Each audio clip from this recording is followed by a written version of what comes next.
अस्सलाम वालेकुम, I am Safir Khan and I hope आप तमाम भी खैरियत से होंगे। बहुत से लोगों की जो कन्फ्यूजन पाई जाती है या बहुत से लोगों की जो प्रॉब्लम होती है वो एक ही प्रॉब्लम है कि काफ़ी लोगों को कि वो चाहते हैं कि हम यूरोप में सेटल हो जाएं।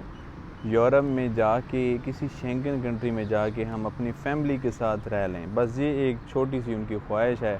ज़्यादातर लोगों की, जितने भी क्लाइंट से मेरा वास्ता पड़ा है, तमाम लोगों की यही ख्वाहिश होती है कि अगर वो पाकिस्तान से हैं या इंडिया से हैं या किसी भी अंडर डेवलपिंग कंट्री से ताल्लुक़ रखते हैं, तो उनकी ख्वाहिश यही होती है कि हम शेंगन में मूव हो जाएं, शेंगन में किसी भी कंट्री में जाके हम शिफ्ट हो जाएं और साथ में अपनी फैमिली को भी रख सकें।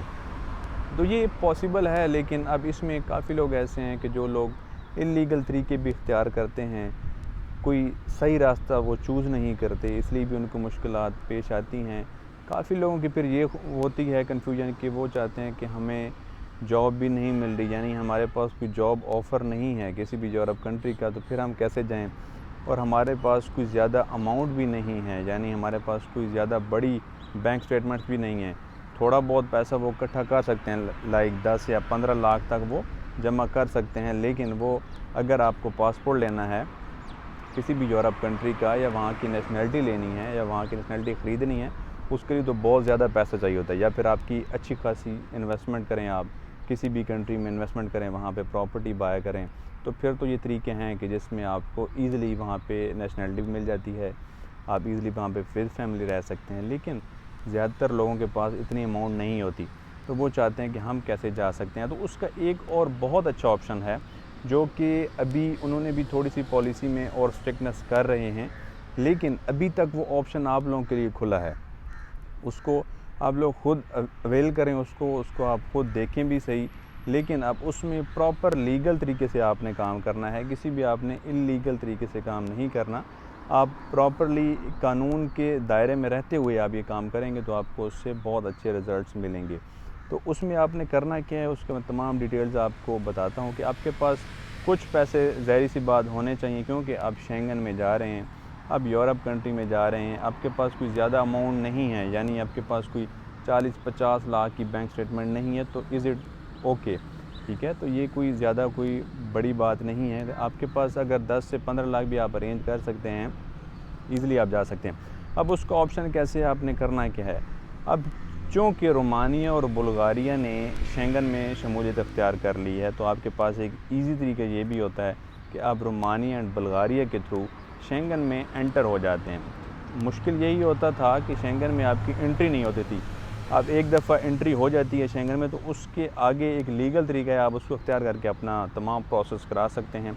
आप समझते हैं कि आपके पास कोई बैंक स्टेटमेंट भी नहीं है, और आपने ये चीज़ ख्याल रखनी है कि मैं आपको यही एडवाइस करूँगा कि इस ऑप्शन में आपने अपनी फैमिली को साथ लेके जाना है। लाइक आपने डे 1 अपनी फैमिली के साथ जाना है, बिकॉज़ आप वहाँ पे रहेंगे शेंगन में, और अगर आप अकेले रहेंगे, फैमिली आपकी पीछे होगी किसी भी कंट्री में, आपको फिर फ़िक्र होगी कि आपकी फैमिली पे कैसे टाइम गुज़र रहा है, वो किस सिचुएशन में है वहाँ पे।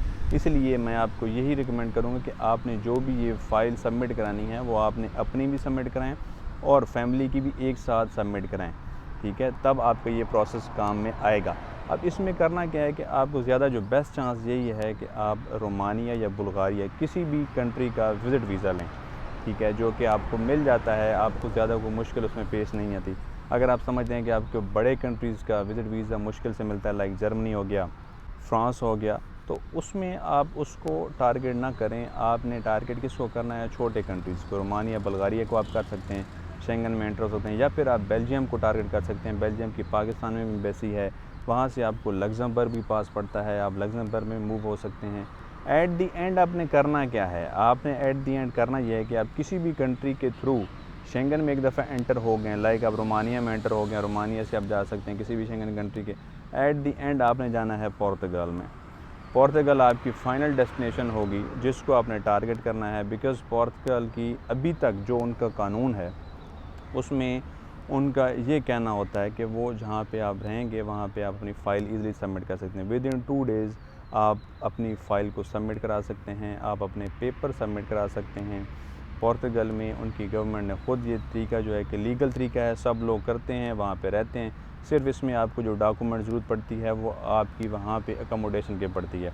लाइक आप 2 दिन के लिए किसी भी होटल में रहें, आपके पास जो होटल के वो पेपर्स हैं वो आपने साथ अटैच करने हैं, आपका पासपोर्ट होगा वैलिड, और ये एक वैलिड तरीके से आपने करना है, किसी किस्म की आपने इल्लीगल तरीके से नहीं करना। वैलिड तरीके से आपने अपने पेपर्स को वहाँ पे फ़ाइल आउट करना है। अब वहाँ पे डिफरेंट डॉक्यूमेंट्स हैं, पोर्तुगल के भी डिफरेंट डॉक्यूमेंट्स हैं, एक निफ़ है, इस तरीके से 1-2 और भी डॉक्यूमेंट्स हैं, वो तमाम आपने फॉर्म फिल करना होता है, तमाम डॉक्यूमेंट्स आप उनको फिल कर सकते हैं और ये कोई मुश्किल बात नहीं है। आपने ईज़ी तरीके से जाना है, because at the end of this year और may be in the next year ये तमाम प्रोसेस जो है पोर्तुगल का, वो भी इसमें थोड़ी सी स्ट्रिक्टनेस आ जाएगी कि आपका जो वहाँ पे पेपर फाइल करने हैं या फिर आपने इस तरीके से अपना वहाँ पे जो केस है वो सबमिट कराना है, तो उसमें थोड़ी सी मुश्किलात आ सकती।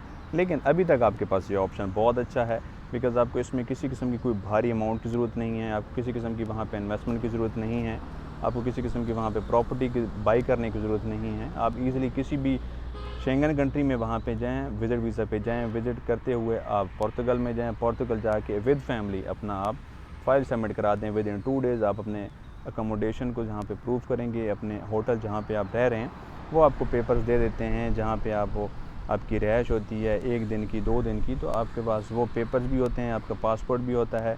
बाकी आपके यहाँ से अगर पुलिस क्लियरेंस सर्टिफिकेट आपके पास हो, वो आपको बहुत हेल्प करता है। आपका मेडिकल फिटनेस के कोई भी सर्टिफिकेट्स हैं, आपको कोविड की वैक्सीन के जो भी सर्टिफिकेट्स हैं वो आप साथ लेके जाएँ, ज़्यादा चांसेस होते हैं कि आपका वहाँ से फ़ाइल सबमिट जाती है और वहाँ पे आपको सक्सेस मिल जाती है। आप और वहाँ पे रहते हुए मीनवाइल आप किसी कंपनीज़ को भी टारगेट कर सकते हैं। अगर आपके पास अच्छी स्किल्स हैं, कोई आपको काम आता है, आपने पहले काम किया है, आपके पास सीवी बना होना चाहिए और आप डिफरेंट कंपनीज़ में भी वहाँ पे जाके सीवी को ड्रॉप आउट कर सकते हैं। उससे आपको ज़्यादा चांसेस हैं कि आपको जॉब मिल जाती है। बहुत से एम्प्लॉयर ऐसे भी कहते हैं कि आपको हम वर्क परमिट देंगे, लेकिन आप अपने कंट्री में एक दफ़ा जाएँ, वहाँ से ही आपको फिर वर्क परमिट मिलेगा, तो उसमें भी कोई आपके लिए मुश्किल पेश नहीं आती है। आप पाकिस्तान या इंडिया में आके वापस आपको वर्क परमिट होता है, फिर आप वर्क वीज़ा पे भी जा सकते हैं। तो इस मेथड से आपको 2 से 3 पॉसिबिलिटीज़ हो जाती हैं, आप ईज़िली अपना केस को सक्सेसफुल बना सकते हैं।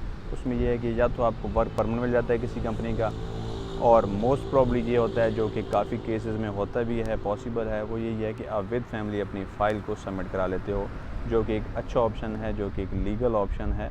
इसमें ज़रूर अपने डॉक्यूमेंट्स आपके वेरीफाइड होने चाहिए। मैं ये नहीं कह रहा कि आपको कोई फ़ेक डॉक्यूमेंट बना के आप ये काम करें, सब चीज़ आप ओरिजिनल बनाएँ, सब चीज़ आपके पास ओरिजिनल होनी चाहिए, आपके तमाम डॉक्यूमेंट्स होने चाहिए, आपकी फ़िटनेस के डॉक्यूमेंट्स होने चाहिए, आपके मेडिकल के डॉक्यूमेंट्स, पुलिस क्लियरेंस सर्टिफिकेट के डॉक्यूमेंट्स। तो इस तरीके से आप इंशाल्लाह करेंगे, आपको ज़्यादा चांसेस हैं कि आपको ये मिलेगा। अभी इस टाइम पे पाकिस्तान में थोड़ा-सा पुर्तगाल की अपॉइंटमेंट नहीं मिलती है, तो वो काफ़ी जगह पे ये होता है कि बहुत लेट मिलती है, थोड़े से मुश्किलात हैं। तो अगर आप डायरेक्टली पोर्तुगल को टारगेट करना चाह रहे हैं, यहीं से किसी भी पाकिस्तान से अगर करना चाह रहे हैं, तो फिर आपको दुबई से उनकी एम्बेसी से वहाँ से आपको वहाँ या जो भी आपके नियर कंट्री पड़ता है वहाँ पे जाके आपको अपॉइंटमेंट बुक करानी पड़ेगी। लेकिन आप किसी और कंट्री के थ्रू भी शेंगन में एंटर हो सकते हैं, बेल्जियम के थ्रू हो सकते हैं, और कंट्री बहुत से हैं। उम्मीद करता हूँ आपको ये पॉइंट क्लियर हो गया होगा। काफ़ी लोगों की कन्फ्यूजन्स हैं वो इंशाल्लाह क्लियर होंगे। कोई आपके क्वेश्चंस हो, क्यूरीज हो, कमेंट सेक्शन में मेंशन करके पूछ सकते हैं। नेक्स्ट वीडियो मिलते हैं, अपना ख्याल रखिएगा। अल्लाह हाफ़िज़।